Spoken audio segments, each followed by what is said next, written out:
नमस्कार दोस्तों। मैं हूं आपका दोस्त, आपका होस्ट आर के, और आप देख रहे हैं आर के ट्रेडिंग।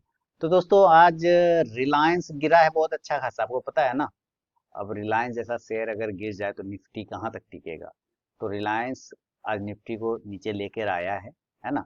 तो अब सवाल उठता है कि रिलायंस का जो भाव आ गया है लगभग 2688 के आसपास में क्लोजिंग है, 2688 पर क्लोज कर रहा है। और अगर ये अपने इस अक्टूबर मंथ में ही देखें तो अक्टूबर मंथ में अच्छा खासा करेक्ट हो गया है। मैं जहां तक देख रहा हूँ 12% डाउन हो चुका है। लोगों के मन में जो ऊपर के भाव पे 3000 के आसपास ले रखे हैं, 3100 पर ले रखे हैं, थोड़ा ऊपर चला गया था 3200 3300 वहां तक ले रखा है। तो सोच रहे कि अब ये यहाँ पे संभलेगा नहीं संभलेगा। तो रिजल्ट आया है, उस रिजल्ट में कुछ अच्छी चीजें कुछ खराब चीजें हैं, तो उस रिजल्ट को थोड़ा हम लोग समझ लेते हैं कि आखिर रिलायंस में कहाँ पर से बाउंस होने की संभावना बनता है। देखिए, ऐसे तो मेरा इस पे निगेटिव व्यू रहता नहीं है ना। मैं रिलायंस को तब से देख रहा हूँ जब वो 320 पे ट्रेड करता था, और आज वो 3000 पे ट्रेड करता है। तो मेरे लिए कभी निगेटिव रहता ही नहीं है। क्यों? क्योंकि मुझे पता है, हम लोग देख रहे हैं कि ये देश की अर्थव्यवस्था का रीढ़ है ये। तो इस वजह से क्या है कि रिलायंस को हम लोग पॉजिटिव सेंटिमेंट में लेके चलने की कोशिश करते हैं, लेकिन रिजल्ट इम्पैक्ट करता है। जो लोग नए घुस गए हैं इस स्टॉक्स में कहीं तो ऊपर के भाव पे, तो थोड़ा सा डर आ गया है। तो कहाँ पर मामला गड़बड़ा रहा है ये समझते हैं। पहले क्या है कि रेवेन्यू इसका है 2,58,027 करोड़ का, ठीक है। इस रिजल्ट में अगर इस क्वार्टर में देखा जाए तो इसका जो रेवेन्यू हुआ है quarter and year on year 0.1% quarter and quarter and 0.8% year two year on year हुआ। ईबिटा ईबिटा जिसको बोलते हैं EBITDA करके, वो है 43,934 करोड़ का, जो गिरा है 2% ईयर ऑन ईयर, मैंने साल दर साल जो है 2% डाउन आ गया इसके इस पे। और कुछ देखा जाए, देखिए, ऑयल टू केमिकल, अगर हम रिलायंस चूंकि एक पेट्रोकेमिकल कंपनी है मेनली, है तो सारे सेगमेंट में, लेकिन इसको तेल वाला पे भी इम्पैक्ट डालता है। तो ऑयल टू केमिकल सेगमेंट में जो इसका इबिटा है वो -23.7% गिर गया ईयर ऑन ईयर। इसके वजह से इसको परेशानी हो रही है। थोड़ा सा जो फैक्टर है ऑयल वाला मामला में, उसमें फ्यूल प्राइस कम हो गया 50 पर, लगभग लगभग जो है 50% का उसमें आपको डिक्लाइन आया। 9 से 24%, 9 से 24% का जो डिक्लाइन आपको दिख रहा है डाउनस्ट्रीम केमिकल के प्राइजेस में दिख रहा है। ये सारे उसके रिजल्ट में शो हो रहे हैं। अब अदर सेगमेंट जो ये चलाता है, जैसे जियो वगैरह चलाता है, रिटेल चलाता है, ऑयल एंड गैस, अगर देखा जाए तो डिजिटल सर्विसेज, जो डिजिटल जो टीवी वगैरह देखते हैं, है ना, जियो वगैरह देखते हैं, वो उसमें 15,931 करोड़ का इबिटा, लगभग 18% का ईयर ऑन ईयर ग्रोथ हुआ है। यानी कुछ अगर बुरी चीजें हैं तो कुछ अच्छी चीजें भी हैं, है ना, दोनों चीजें समझ रहे हैं।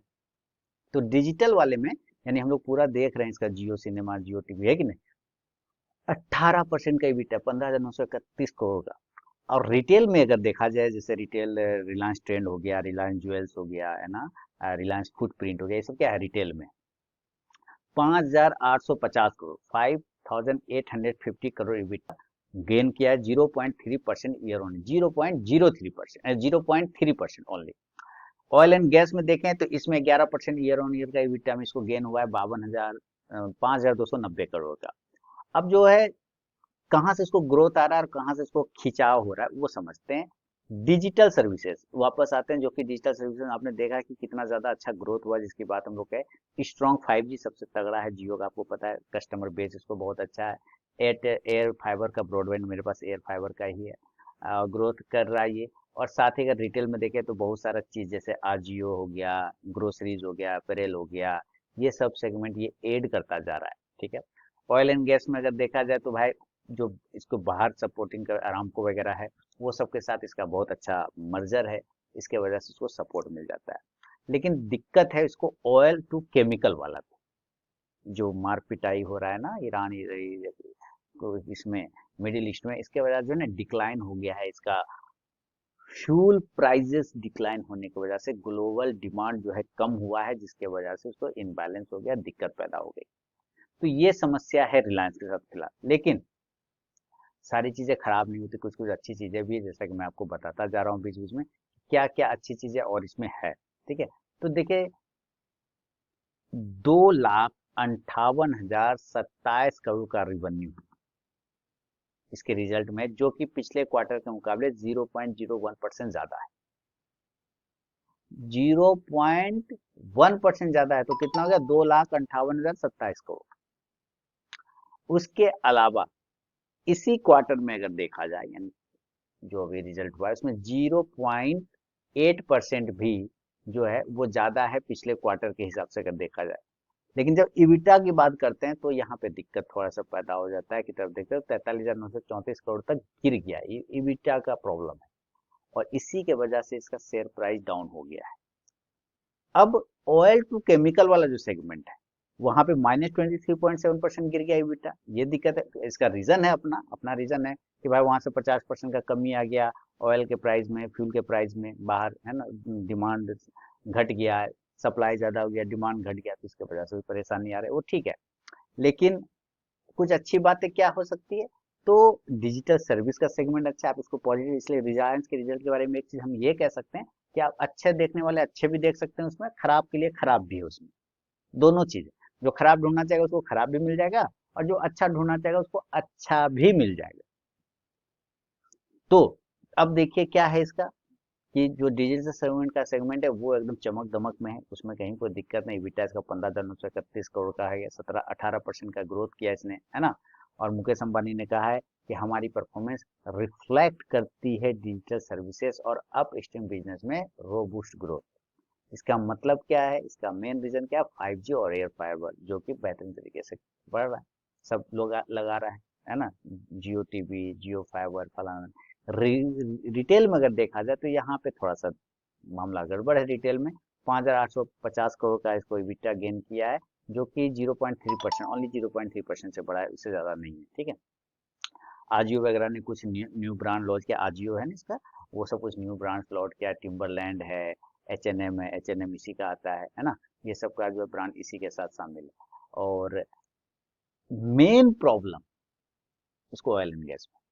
तो अब देखिए ऑयल एंड गैस जो है ना, वो आपको तब तक सुधार नहीं हो सकता है जब तक कि मिडिल ईस्ट वाला मामला ठीक ना हो जाए। वो अगर ठीक नहीं होता है तो थोड़ा सा हो सकता है करेक्शन आने वाले समय में आपको रिलायंस में और भी देखने को मिले। और मेरे ख्याल से अभी रिलायंस का भाव है 2700 के आसपास। तो हम लोग इसको चार्ट पे चलते हैं, तो देखिए क्या सिचुएशन है रिलायंस का, कितना दूर से कितना दूर तक आ गया। ये ऊपर 3300 तक था, है ना, 3200 के आसपास से, वहां से गिर के 2700 आ गया, यानी कि यहाँ से देखने को तो 500 पॉइंट माइनस हो गया, 500 पॉइंट। परसेंटेज वाइज देखा जाए तो 12-13% डाउन हो चुका है एक ही मंथ के अंदर में। क्या और गिरने की संभावना है क्या? देखिए अगर चार्ट के हिसाब से देखा जाए रिलायंस में, तो थोड़ा एक मूवमेंट और नीचे के साइड में बन सकता है, जो कि 2600 रुपए तक आता है। 2650, 2625, ये एरिया है ना, ये एरिया। लेकिन जिस एरिया पर ये बैठा हुआ है, जिस एरिया पे ये रुका हुआ है, इस जगह पर अगर हम देखें तो एक चीज, ये रिलायंस आज जो लो लगाया था वो 2681 का लो लगाया, क्लोजिंग है 2688, यानी कि खास मूवमेंट ऊपर नहीं किया, रिकवर नहीं कर पाया वो। अगर ये 2700 के ऊपर जाके क्लोजिंग होता ना, तो यहाँ पर से एक चांस था रिवर्सल थोड़ा आ सकता था। रिवर्सल अब भी आ सकने का चांस है, लेकिन अगर ये 2700 के ऊपर की क्लोजिंग करता है तब, नहीं करेगा तो थोड़ा नीचे गिरने के चांस बन सकता है, जो कि 2600 से लेके 2625 तक का एरिया को खोल रखा है इसने, due to oil and chemical के वजह से। किसके वजह से? ऑयल एंड केमिकल के वजह से। इसका रिजल्ट में साफ यहाँ पे दिखाई दे रहा है कि ये प्रॉब्लम इसके साथ में चल रहा है। अब इसकी मजबूरी है तो सारे सेगमेंट में, लेकिन ऑयल वाला इसका मेन धंधा है ना, शुरुआत ऑयल से इन्होंने किया था, तेल से, तो उस धंधे को इन्होंने बंद नहीं किया है कभी। अब यहाँ पे देखिए, यहाँ पे ये रेजिस्टेंस एरिया था, उसी रेजिस्टेंस एरिया को ब्रेक करके जुलाई जन 2024 के शुरुआत में ही इसने बहुत ही अच्छा तरीके से अपना रैली को स्टार्ट किया, ठीक है। अब ये कहीं ना कहीं हिस्ट्री रिपीटेशन करते हुए इस एरिया के पास वापस 2600 से लेके 2625 वाला जो एरिया है, आप राउंड नंबर 2650 पकड़ लें, इस एरिया को दोबारा से एक बार आता है। तो इस एरिया पर अगर मिलता है ना, तो ये मुझे लगता है यहाँ पर एक एंट्री का एक बढ़िया जोन बन सकता है रिलायंस में। अगर आपको इस एरिया पर दिखाई दे, मिले, तो जरूर से जरूर यहाँ पर एक पोजीशन बन सकता है। देखिए गिरने का तो गिर के ये आ जाए नीचे, और क्या कर सकते हैं, लेकिन आपको ये देखना है कि आखिर आप किस स्टॉक पे दाव लगा रहे हैं भाई। आप रिलायंस पे लगा रहे हैं ना। रिलायंस बैठ जाने का मतलब है कि आपका पूरा निफ्टी को बैठा देगा अकेला, इतना ताकत है इसको। तो ये ऐसा स्टॉक है, ऐसा सेक्टर है कि ये अकेला अगर चल गया तो रिलायंस निफ्टी को कोई जरूरत नहीं रहता, मार्केट दौड़ जाता है। तो आपको ये देखना है कि आप तो हीरो पे लगा रहे हैं। अगर आपका हीरो थोड़ा गिर भी गया है और अपने सेक्टर में लीडर है, हीरो है, तो टेंशन क्या है फिर तो अपॉर्चुनिटी है ना। अभी अगर आपके बगल वाले मॉल में एक ऑफर निकल जाए कि 1000 रुपए का जो है शर्ट है, आपको मिल रहा है 600 रुपए में भाई साहब, 600 रुपए में, तो आप दौड़ के लेंगे कि नहीं लेंगे? लेंगे। तो भाई ये 3200 का माल अगर ये आपको 2400 पे मिल जाए, 2500 पे मिल जाए, 2600 पे मिल जाए, तो नहीं लेंगे। आंसर क्या आता है खुद में जरा सोचिए कि हाँ भाई काहे नहीं लेंगे, अरे बोनस देता है, बीच बीच में अभी बोनस देने वाला भी है ना, और डिविडेंड ठीक ठाक देता है, देश का लीडिंग सेक्टर में ये शामिल है, रीढ़ का हड्डी में शामिल है, तो फिर दिक्कत क्या है? डरना क्यों है? डरिए नहीं, है ना। ये सब स्टॉक अब एल में लगा के डरेंगे, एच में लगा के डरेंगे, है ना, एशियन पेंट में लगा के डरेंगे, जो कि सब अपने अपने सेक्टर में लीडर है, तो भाई लगाएंगे किसमें? चिरकुट में नहीं ना। तो आप जरा सोचिए, विचारिए और निर्णय लीजिए। उम्मीद है ये जानकारी पसंद आया होगा। कमेंट करके मुझे जरूर बताएं। मिलूंगा नेक्स्ट वीडियो में, तब तक के लिए बहुत बहुत धन्यवाद।